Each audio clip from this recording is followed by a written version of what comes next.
This week on Pit Stop with Don and James, we give a huge congratulations to Mclaren on their Constructors Championship. We praise Williams for their strategy with Carlos Sainz, and we share our biggest disappointments of the Singapore Grand Prix. Hey, welcome to Pit Stop with Don and James. I'm James. And I'm Don. Hey, Don. We just finished the Singapore Grand Prix. I noticed you're wearing your Mclaren stuff. I had to also rock the Mclaren shirt today because McLaren are the Constructors Championships this year for 2 years running. Hey! Yeah. Yes. They clinched it today. Took care of business. Not completely took care of the business the way I would have thought, but hey, man, the numbers are the numbers, and yep, I got my number 4 McLaren jacket on, my jersey, my Norris jersey, my Piastri hat.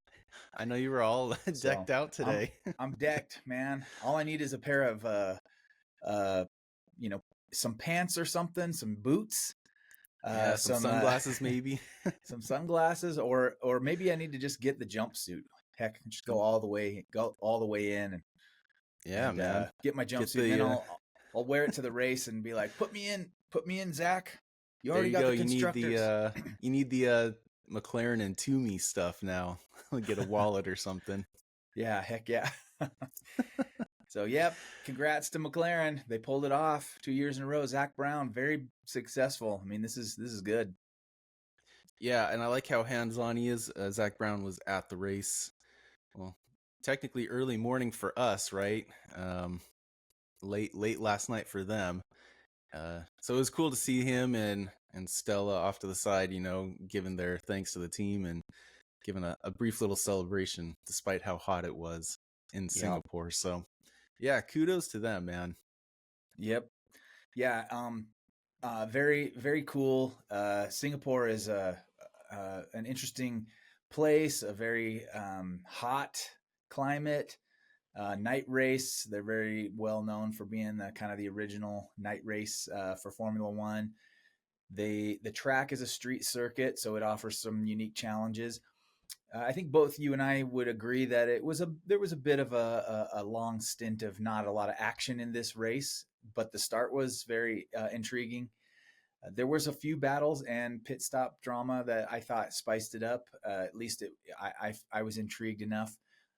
But then the other thing, of course, being that with this race and McLaren clinching the Constructors Championship, we're now 6 races left. Next week, the next race, not next week, but the next race is Circuit of the Americas in Austin. So I got my Texas mug going here with my coffee this morning, and I will be there at the race. So we're gonna have to figure out something that we can get I'll get some of my videos or pictures to you so that we can incorporate them in that segment. And maybe even I'll try to record from there some audio from trackside so we have something to throw into the race. I still think you need to, in the next little bit here, you need to desperately search for a ticket and see if you can make your way to Austin. And we can meet up. But yeah, 6 races to go, and it's really setting up for a driver battle between the 2 McLaren drivers. I don't know if you want to get into that now or you want to ease our way into that the drama that happened today, but yeah, that's what we're looking at right now. Yeah, well, maybe just to preface it, you mentioned how Singapore is a street circuit. I think they first joined the calendar in 2008, if I'm not mistaken, as a night race. Of course, I think they're on the actually equator of the Earth. I'm pretty sure if you stare out into the marina, you can see a giant dotted line going by. But super hot. 3 drivers were wearing cooling vests. George Russell being one of them. He got out of the car. It did not look like it did anything for him except add weight. But to start, man, I have to talk about Williams.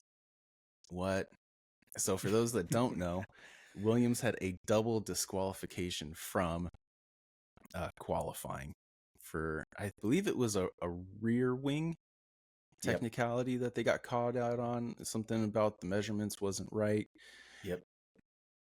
Yeah, not just one driver, both drivers. So Yep. they both started from the back of the grid, which is unfortunate. Although I think Albon started from the pits, right? With Yes. Pierre Gasly. Alex Albon made a suspension change, which is fine. He was already at the back of the grid anyways.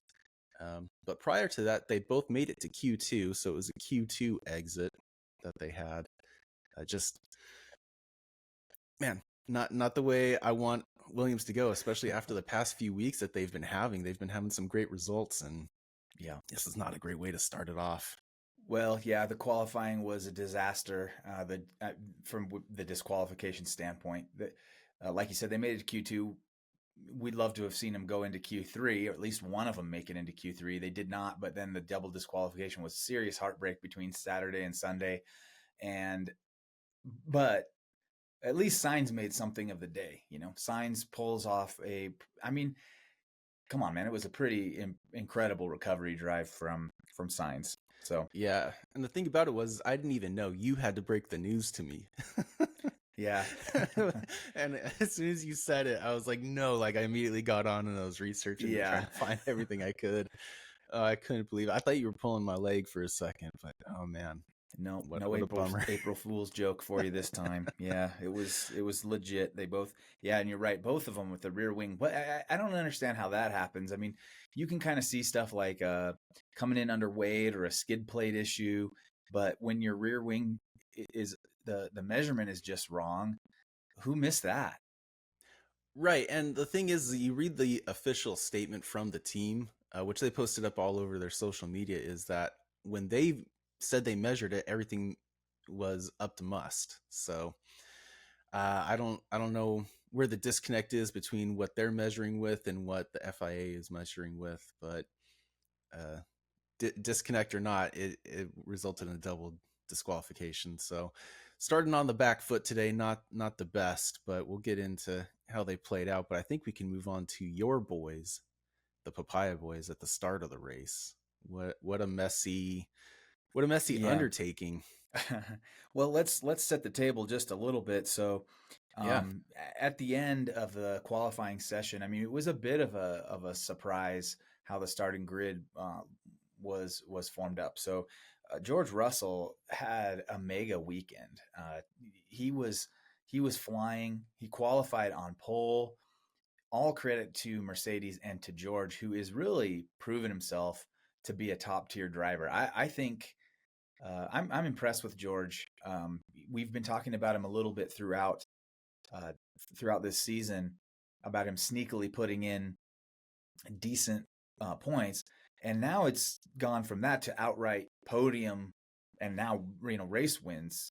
I'm liking what I see out of George. I think he's great, and I think he's a crafty, good driver who tests the limits.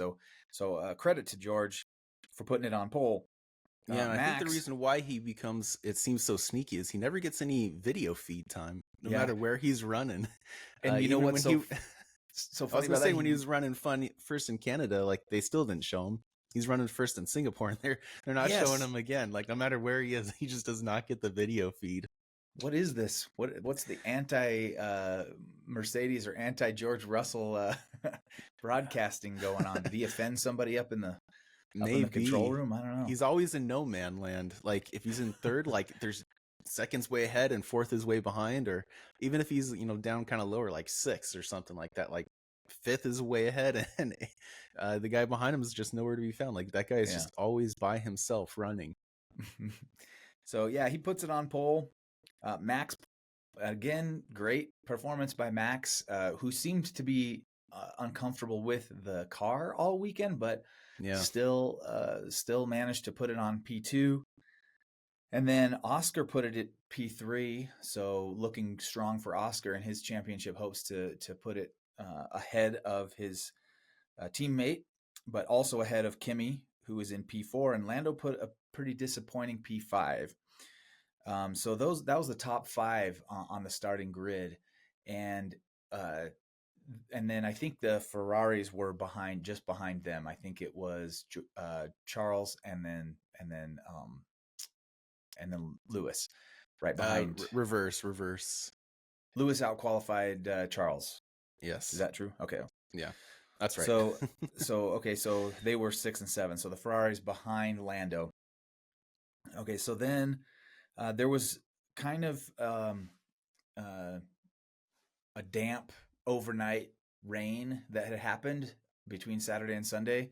The track wasn't completely dry, and some of the the marbling, the rubber was kind of washed away, right? So setting up a little bit of a slick track, or presumably it would have been slick.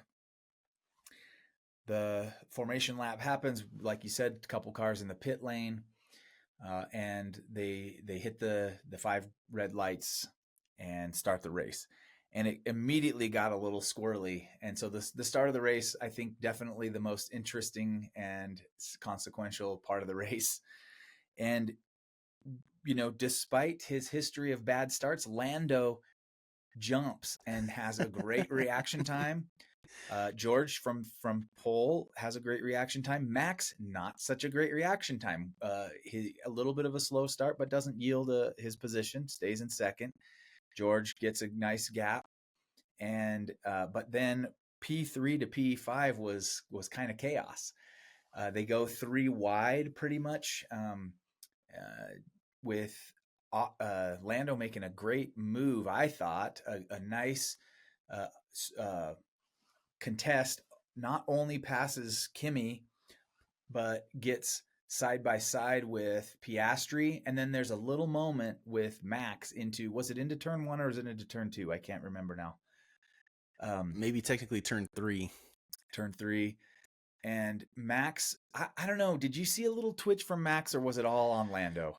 I think it was all on Lando. So, for those not familiar with Singapore, it is not exactly a super sharp left hand, but it's a left, then a curved right, and then a very sharp left.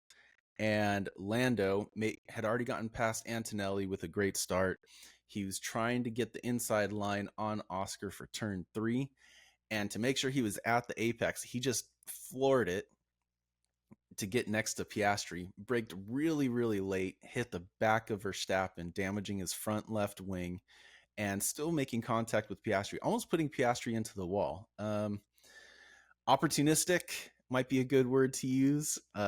Dangerous would probably also be another good one. But I think that incident, I think it marked the start of the end of the friendship between these two guys. I don't think there's going to be any more love for the remainder of the season. Yep. And like I was mentioning before, they've got the constructors locked up, so there's no risk of them losing that. It's all going to be driver battle here on in. So, and I think that Zach and Andrea Stella are kind of giving them the ability to race now. There was no so in this incident. And you know what's funny, James, is that 2 weeks ago we were talking about this, and I brought up Senna Prost, and you said, well, it'll be like that if one of them punts the other guy. Yeah. And sure enough, when the battle gets cut loose, there's contact, and Oscar was not pleased because Oscar got clipped a little bit. It ended up causing him to lose the position. Having said that, the FIA didn't think there was anything in it. They didn't penalize. They investigated, did not penalize Lando for causing a collision, and it was minor. It was minor contact, and to be honest with you, that is the kind of contact at the early part of the race in a bunched up situation when people are fighting for track position. I like to see it let go. I mean, that wouldn't get called in IndyCar or IMSA, right? Like that would stand. Nobody would have. And it's just going to cause friction between the drivers. And Oscar came on the radio and was like, he actually kind of made me laugh. That wasn't very team-like, was it? Yeah. And so luckily it didn't cost them, a double DNF or one DNF, and then they wouldn't have locked up the championship. So, right on that limit of competitiveness from Lando, I thought, and it's the kind of driving he's going to have to do if he wants to win the championship. It's the kind of driving Max Verstappen has done for years now. Yeah. So, yeah. Yeah, you go back and look at all the big championship winners, Schumacher, Alonso. They've all had their moments of being pretty argy-bargy like that. Um, and then he wasn't the only one to suffer any sort of damage. I think Gabriel Bortoleto got a bit of a sandwich in there as well, losing a bit of front wing. He had some contact at the back with Ocon. Uh, kind of, yeah. Everybody just kind of bunches up. I think it's just the nature of the track with that left, right, left. That's super quick. Everybody's just sort of jockeying for position. And jockey they did, because how they got through those first few corners is pretty much how it stayed the remainder of the race almost. I will say some great starting efforts and qualifying efforts from um, Hajar and Behrman, and even Alonso. Alonso managed to eke into the top 10, and with Hulkenberg just outside in 11th. And so we start the race, and after that, man, it was a little bit of a snore fest. I gotta be kind of honest. Well, because they all get through, and by the end of the lap, like, George is just taking off.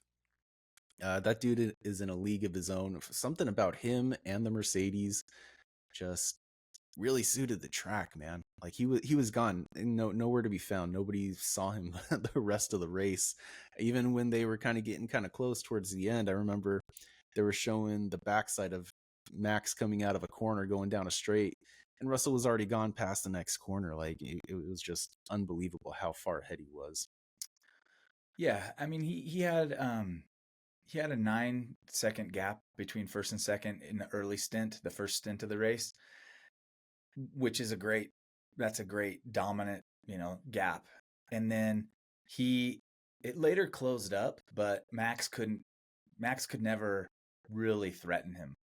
It Yeah, looked like he was going to late in the race actually, but Max made an uncharacteristic mistake, which, he blamed it on the car, right. As you which, would. yeah, I think it was, I know I noted it down. Turn, let's see. It was lap 37 out of 62, turn 14, and he had been closing the gap up, and he got within a couple of seconds of George. And then at turn 14, he almost hit the wall. There's a runoff right there, which if he had taken the runoff, he would have ruined his race. Somehow he was able to slow the car down enough to make the turn without hitting the wall or going in the runoff, but it cost him at least 2 seconds. And from there, that was it. That sealed the deal. He could never really get back to threatening George for the race win. So yeah, that was what I that's kind of the one of the big notes and more interesting things that happened in that period of time. This happens a lot in Formula One, where you've got some initial excitement in the first couple laps. The race kind of settles into an order, and then it becomes a strategy, a pit stop battle, and that was kind of what happened in this race. I would say there was there was pit stop drama to an extent. People trying to Yes. decide when to pit. There was some bad stops and some good stops. I will say that that um that Lando had a great stop when he finally came into pit. So Lando pit on lap 27. George pit on lap 26, which was from the race lead, right? So George pits. That puts Lando into the race lead at that point, because I think Max had already pit. Yeah, Max pit at lap 20 because he was on a soft tire. There were 6 cars that started on a soft tire. Most everybody was on a medium. Uh, Max gets a decent pit stop at 3 seconds and comes out ahead of Alonso on lap 20. The next significant pit stop was on lap 22. Leclerc pit and came out behind Hulkenberg, but got ahead of him almost immediately. And then lap 26, Russell pits from the lead, gets a good stop, 2.5 seconds. They pull a double stack with Antonelli comes in as well, and he gets a good stop as well. And then the next lap, Lando pits and gives up the track position from the race lead and gets a great stop at 2.1 seconds. So Yeah. finally, because McLaren's not known for bad pit stops, but Lando has had 2 races in a row where pit stop really kind of cost him. So that was refreshing to see them getting their act together there. Yeah, absolutely, man. They made some interesting calls, McLaren, because it looks like they were trying to psych out Red Bull into pitting, and Yeah. it didn't seem to work at all. You know, they came in and tried to pull the dummy on them, and Red Bull just kind of were staring at them like, what Yeah. are you guys doing? Like, you're not gonna pit right now. Like, it's way too early. Yeah. They still had 10 laps before the pit window opened for those Yeah. tires, and Red Bull saw right through it. Yeah, But because Max was on the soft and McLaren were on the mediums. And I will say too, I just praised them for Lando's pit stop, but on the next lap, lap 28, they came in and Oscar got the bad end of that deal and got a 5.1 second stop, and that was bad. And on that same lap, Alonso came into pit, and Alonso had been surprising all weekend, right? He had been doing well all through the practice sessions, started 10th, qualified in the points, and was racing, a good race, and he had a 9.2 second stop. Yeah, absolutely 28. Agonizing, man. Front right wheel. Front right wheel. I can't say it, man. That's such a tongue twister. Yeah, they had trouble with the wheel gun something, and he was stationary for way too long. Got back on the track, had lost a lot of track position, and I can't remember where he came out actually. Came out just behind Hadjar is who they were trying to cover off. So he was like in P14? Somewhere like that after they were done jockeying for position from the pit stops. And he was furious. Alonso, he was on the radio, and his engineer came on and gave him some sort of meaningless piece of information.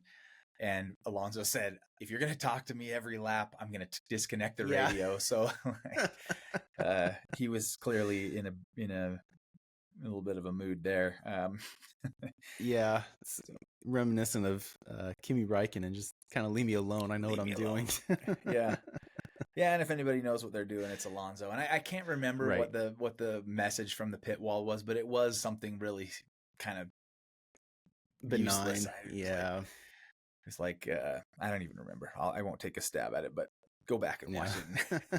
It was a good. We always listen for some good radio messages, and there was a handful of pretty funny ones today. Yeah, him and Lance were sort of vying for the best radio message of the weekend. Yeah, Lance came on late in the race, and they were saying something about somebody else being on old tires, and he goes, I feel like mine are 100 lap old, mediums, and they were like 12 laps old. It wasn't even that old. And so poor Lance, he was having nothing this weekend. Yeah, sort of a real bummer for him. So we keep going. Sort of the big heartbreak for me was Nico Hülkenberg. He was coming down the straight. I think he was coming up behind an Alpine, if I remember correctly. And the Alpine was just going exceptionally slow into the left-hander. And Hülkenberg locking up the rears and going into the runoff area. Had he not done that, I really honestly think he would have had a top 10 finish, like just sneaking into the 10th. Because up until that point, he had been running a fantastic race. Lap 45 is what I noted for that one, and I thought it was at turn 7. It was kind of like one of those, there's a couple of little, almost 90-degree turns there, and I think I noted turn 7, but it could have been turn 8. I'm not 100% sure. They're both similar, just opposite directions. And yeah, you're right. He luckily pirouetted into the runoff area and didn't hit a wall. That, I guess we should note too, there was no retirements from the race. All 20 cars came across the line, and no safety cars. 2 years in a row at Singapore. I think every race at Singapore up until last year had a safety car. And so now 2 years in a row, they must have figured it out. Nobody's put it in the wall. Nobody's car died. So interesting there. Yeah, man, what a heartbreak. I really felt for him because after that, um, he had two pit stops during the race. One of only, I think, three drivers that had two pit stops, and he ended up coming in dead last because of that incident. Yeah. Yep, it dropped him all the way down the order. So yeah, bummer for Hulkenberg, and it wasn't a good day for Sauber either. No, Um, it could have been. It Bortoleto really, finished. it really could have been. Bortoleto started P14, and Nico was in P11, which those are not bad starting spots for the team, Yeah, but not where they've been recently. Nico, of course, you said he came in dead last, and Gabriel finished P17, so they went backwards in this race. Not not amazing, but that doesn't diminish that they've done well this year. It the yeah. unfortunate for this one, but I got a feeling that we're going to have more to talk about from them in the remaining six races. I think that they've improved so much. Yeah, but that wasn't the only thing that happened to Hulkenberg. He also came together with Colapinto. Colapinto squeezed him in the wall and took off part of his front wing. Just could not catch a break this race. And then one of the more surprising ones was the Williams of Alex Albon. I think he was going past Hamilton, might have been Leclerc, but doing a full lockup into the left-hander, trying to stay ahead of the Ferrari. Man, it was pretty dicey. It Yeah. could have gone really bad for him. Yeah. Yeah, that was a big lockup, a lot of smoke. What else do we have in this race that was interesting? I did find this a little bit interesting. There was the Ferraris, which were in they were running around P6, P7, P8 there. Hmm. And at one point they swapped positions, and Lewis, Yeah, I think, went ahead. They let Lewis go ahead to attack. I guess maybe he had a little more pace than Charles, but then they swapped back within a couple of laps, and then ultimately Alonso, kind of out of nowhere, right? We just talked about how Alonso qualified in the points, then had a terrible pit stop. I mean, one of the worst pit stops all year. yeah. Somehow he splits the Ferraris and comes in P7. I guess that was because of the. Didn't you tell me that ultimately there was a penalty assessed to Lewis? Yeah, so Lewis Hamilton, after the race, he gets a 5-second time penalty for leaving. I think the quote was leaving the track without justifiable reasons, multiple times. Um, well, Hamilton said he was losing his brakes, right?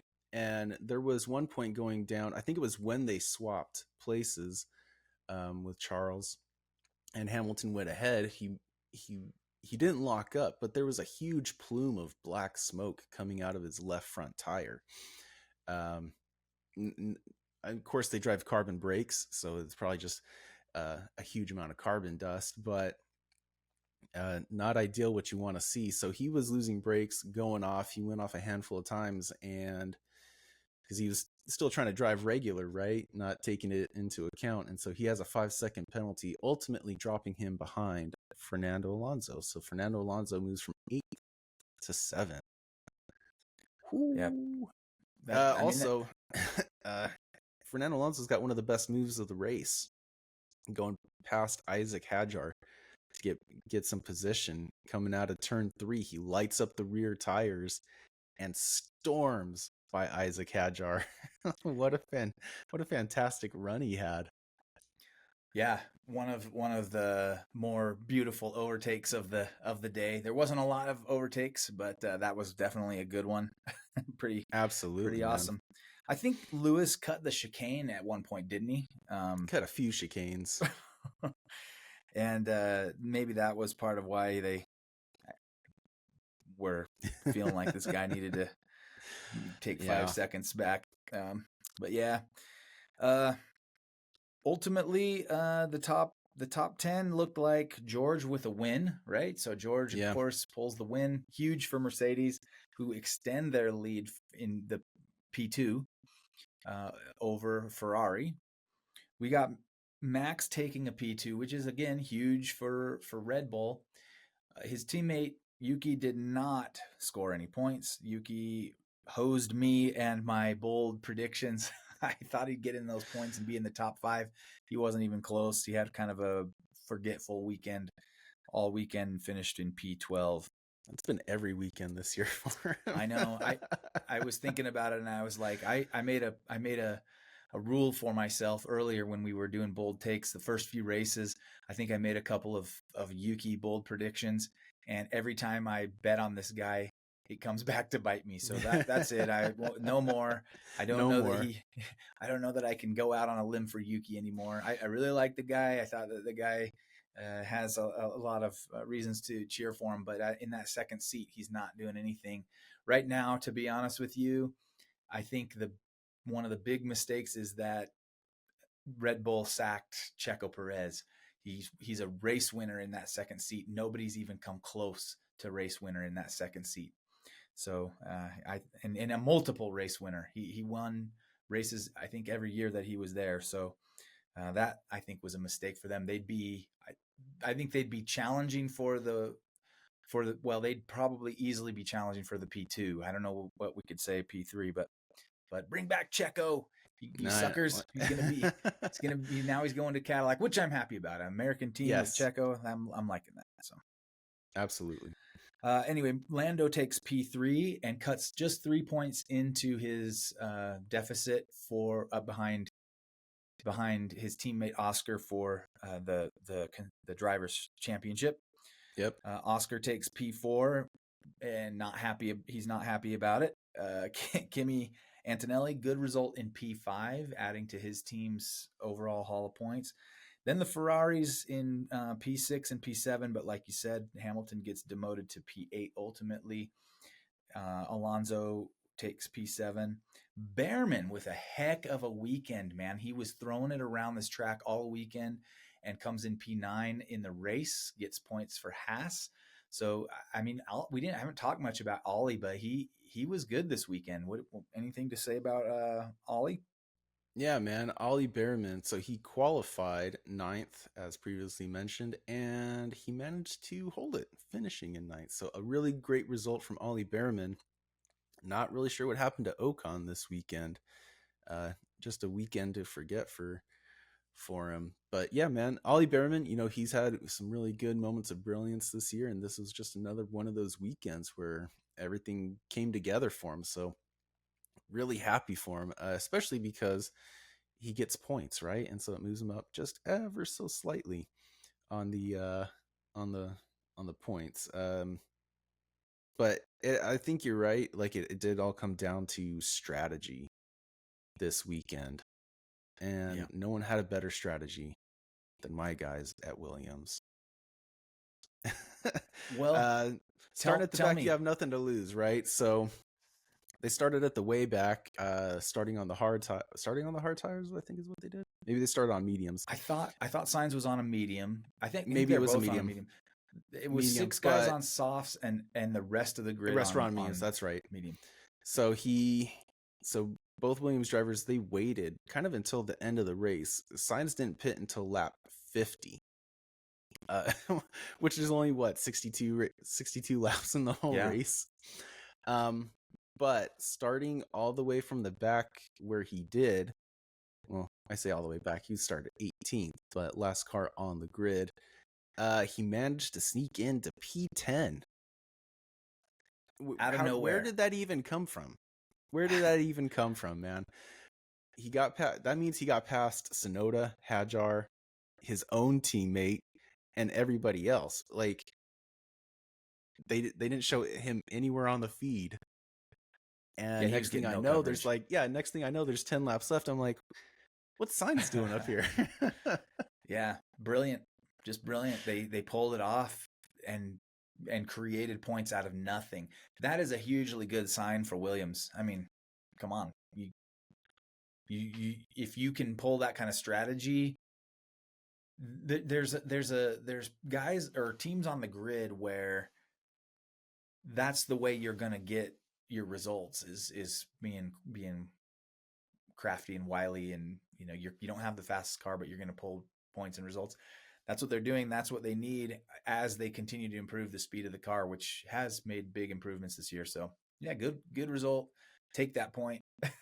Yeah, absolutely, I think man. we were hoping that both Williams would get in the points this weekend, but I think that showed something good there, that they could take a really crap hand and bluff their way up to a point. That's good. Yeah, and someone else that tried a similar strategy was Liam Lawson, because he pit on lap 48, but he finished in P15 after starting in P12. So I don't know if it was the pace that they were running, maybe just traffic or whatever it may be, but trying a very similar strategy, and it just did not pay off for him, which is so bizarre. Yeah, It came off way worse. it's hard to pull off, but I do think that there's something to be said about Carlos Sainz. He has been a crafty driver Yeah. his whole time in F1. He's smart and analytical, and he can think things through even in the heat of the moment. So I think that helps. If they're having any kind of back and forth with him on the radio saying, do I come in now or later? And if Carlos is weighing in saying, keep me out as long as possible, I think what they were doing right is hoping for a safety car, which is not uncommon, as we mentioned earlier. Had they gotten a safety car, he could have pit, and the time lost really cheapens under a virtual safety car or safety car from 20 seconds ish to around 11 seconds is what they were predicting on the broadcast. So if there was a safety car or even a virtual safety car, which it seemed like there might be, some of these, I mean, first of all, we came close with Hulk going way off and spinning out. He hit the wall. Almost certainly would have been at least a virtual to clean up some debris. People lost some front wing end plates, which they're being a little bit, the FIA, I think, is being a little bit more concerned about. They don't like debris on the track that might affect the race, so they'll throw these virtual safety cars out there to let the stewards or the marshals go out and clean stuff up off the road. So we were close to having it. It wasn't looking like it was going to pan out, and that's why they waited all the way to lap 50 or 51 or whatever it was that Sainz pitted on. And even that didn't kill his race, because he was able to come in P10. And by then, huge gaps had been built around the track. And I think that's what made it so that he was able to take advantage of that late pit stop. Yeah, and I will say, just to show kind of the speed disparity between the top teams and the not so top teams, only 9 cars finished on the lead lap. So I think that would definitely play a huge part in it. If Sainz is making that pit stop, well, all those other cars are slowing down to let all the leaders through. So really gaining time in the last half of the race, which is ultimately helped him out. But Sainz was still the last guy to be lapped. Behrman was right there in P9, almost getting lapped. So just a huge speed disparity between the top and the not so top teams, man. Well, we talked about this in a previous race recap, where the lapped cars became an issue, and they did in this race. There was a bunch of blue flags that sort of held up George Russell for a bit there late in the race. I can't remember what lap it was, but he came on the radio and was getting frustrated at the blue flag cars. And then that created traffic as all the front runners made their way through that traffic through. It was in a congested part of the racetrack too, so it wasn't easy to go past them, and slowed everybody down. And I think that may have affected Lando's ability to attack Max Verstappen. Lando did a good job of closing up the gap. He was within DRS for the last several laps of the race, and it actually frustrated me quite a bit that he could not attack. I think he made one lunge and Max defended, and it was a pretty good defense. It was effective. He kept him back there and did not earn a penalty. But Lando was not attacking. I felt like he needed to set himself up for more attack, and he didn't, especially given that Max was having certain car issues. He was not happy with the brakes and he wasn't happy with the balance. And so Lando could have attacked. Now, there was no sense of this. I didn't hear it in an interview after the race, but I got the feeling that McLaren was not wanting him to be overly aggressive. I don't know if you felt the same, but Well, I think he's also thinking of the points, right? Obviously, if he can jump Max Verstappen, then that's a few extra points that he can eke out of his teammate in the long run. But you also don't want to jeopardize your race and get a bigger gap with only a handful of races coming into the end of the season. Yeah. So it's a bit of a catch-22, Yeah. How risky do you want to be? He was already pretty risky at the beginning of the race. I don't know if he felt like he used all his luck up in the first corner. So that's why I think that the lapped cars became a problem for him, because had he gotten around them a little quicker and had maybe 2 or 3 more laps of straight attack right on Max, maybe he could have caught him on a straight with DRS and closed it up so much that there was room for a better lunge, and he just wasn't getting it, because it really set him back. It took him, I think it was about 2 laps to get around all those blue flagged cars. And, that just, I think that kind of played a factor. And you're right. He probably was thinking long-term, if I bin it trying to go around Max, now I lost the championship. Whereas if I just take P3 with Oscar in P4, that cuts 3 points in.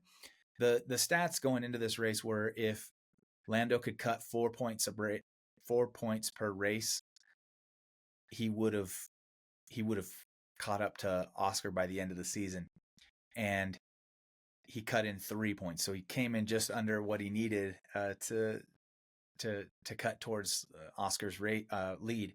So we'll see if he can maybe do a little better next time down in Austin. Then yeah, we'll see what happens. I don't know. I felt like McLaren is playing a bit of a conservative game the last few races. They're not, and that makes sense because they locked up the constructors. Now there's no reason they should.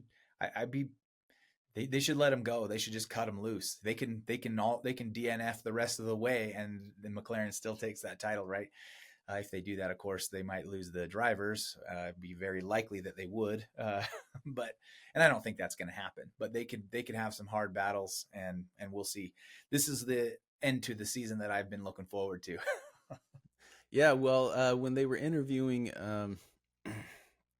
Zach Brown at the end, he's like, well, as you can see, we're letting our drivers race. So I hope he continues to let them race. I'm sure he's put a few parameters on as the season is sort of closed up. Having the Constructors Championship is nice, but I know that the drivers really want the Drivers Championship. Because ultimately, I think as the everyday fan, that's who you remember. You remember the Drivers Champion. You don't necessarily remember the Constructors Champion. So it's all the glory to play for, and Lando wants it, man.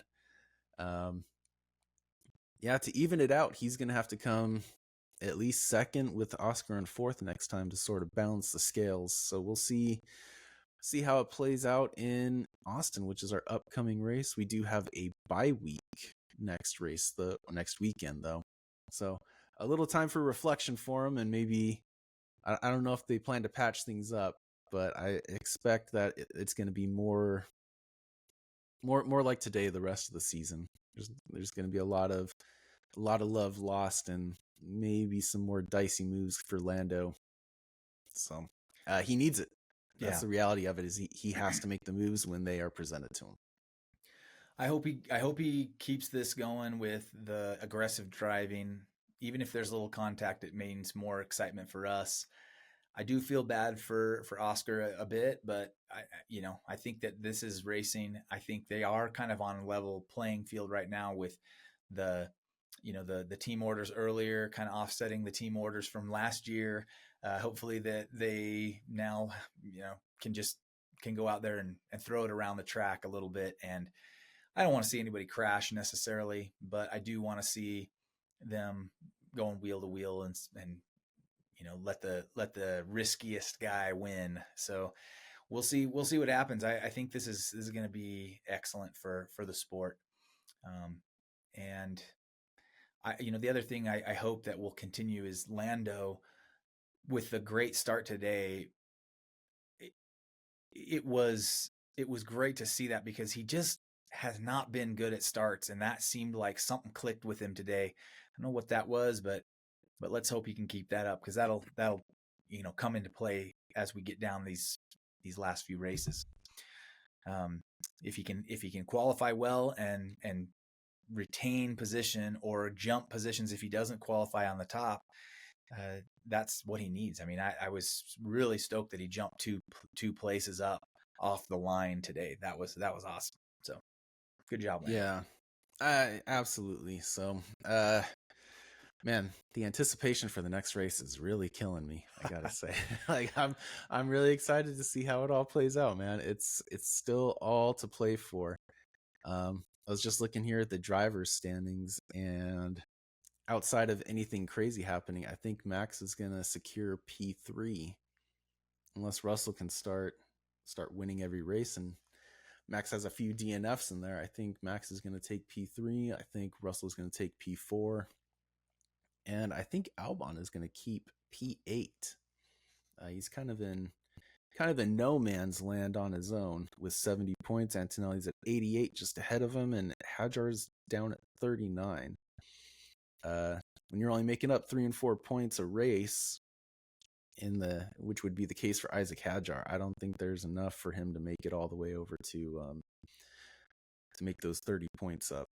So I think he's going to keep it. I'm really excited. But that 10th spot, 9th and 10th, is still all to play for. Hadjar's currently 9th. Hulkenberg's in 10th at 39, but just 9 points down, and 14th is Liam Lawson with 30. So everybody else in between there, it's anybody's game to round it out. I hope Sainz can make some bigger moves, because I would love to see him close out the top 10. 2 top 10 finishes for Williams would be huge.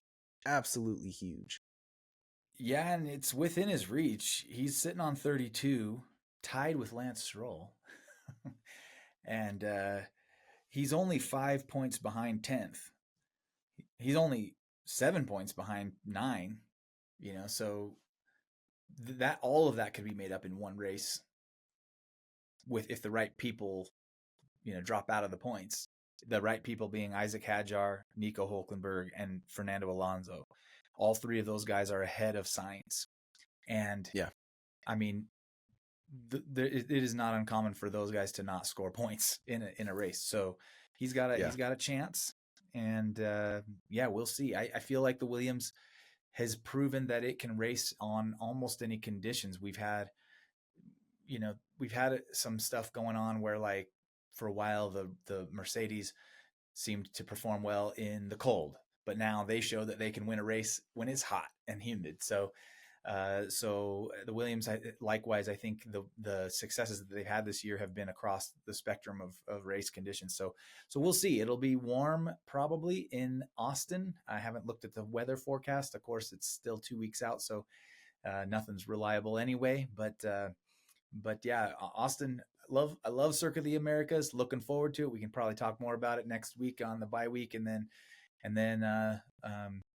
we'll at that point have a better picture of what they're expecting weather-wise. But I am looking forward to Circuit of the Americas, and not just going down there for the race, but eat myself some barbecue and some Tex-Mex, and seeing some places in my old stomping grounds. So looking like a good time down there. Awesome, man. And I think we'll also save our bold predictions for next week as well. That's a good idea.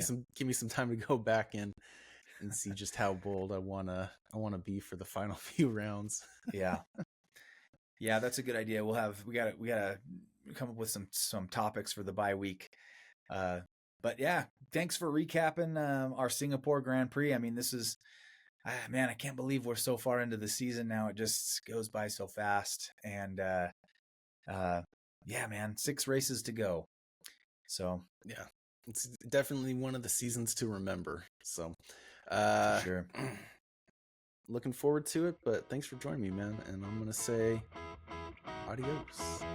Adios.